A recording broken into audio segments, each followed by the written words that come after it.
بسم اللہ الرحمن الرحیم۔ حضور صلی اللہ علیہ وسلم نے ارشاد فرمایا، الصدق ینجی والکذب یہلک، یعنی سچائی نجات کا راستہ ہے اور جھوٹ ہلاک کر دیتا ہے۔ تو یہ حضور صلی اللہ علیہ وسلم کی بڑی پیاری حدیث مبارکہ ہے، جس میں آپ صلی اللہ علیہ وسلم نے دو بنیادی چیزوں کا ذکر کیا ہے۔ پہلے نمبر پر سچ بولنا اور دوسرے نمبر پر جھوٹ سے بچنا۔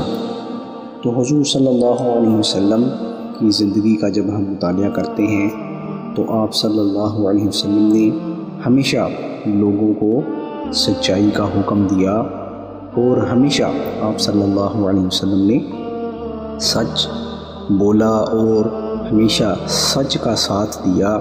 یہی وجہ ہے کہ آپ صلی اللہ علیہ وسلم کے بدترین دشمن بھی آپ کو صادق اور امین کہہ کر پکارا کرتے تھے، آپ کو صادق اور امین کہہ کر بلایا کرتے تھے۔ تو یہ ایک بہت بڑی نیکی ہے اور در حقیقت نجات کا راستہ بھی ہے۔ جب انسان سچ بولتا ہے تو پھر اسے کسی قسم کی کوئی پریشانی نہیں ہوتی، لیکن جب انسان جھوٹ بولتا ہے تو ایک نہ ایک دن اسے ضرور پریشانی، مصیبت اور تکلیف کا سامنا کرنا پڑتا ہے۔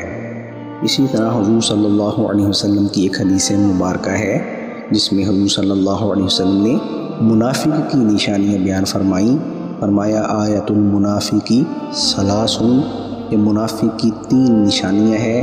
اذا حدث کذب، جب وہ بات کرتا ہے تو جھوٹ بولتا ہے۔ وَإِذَا وَعَدَ أَخْلَفَ، جب وہ وعدہ کرتا ہے تو وعدہ خلافی کرتا ہے۔ وَإِذَا اؤْتُمِنَ خَانَ، اور جب اسے امانت دی جاتی ہے تو وہ اس میں خیانت کرتا ہے۔ تو جھوٹ منافقت کی بھی نشانی ہے، اس لیے ہم نے جھوٹ سے بھی بچنا ہے اور ہمیشہ سچ کا ساتھ دینا ہے۔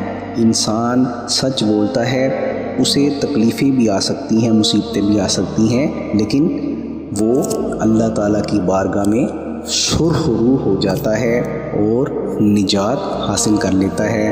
اللہ تبارک و تعالیٰ سے دعا ہے کہ وہ ہمیں سچ بولنے اور ہمیشہ جھوٹ سے بچنے کی توفیق عطا فرمائے۔ والسلام علیکم ورحمۃ اللہ وبرکاتہ۔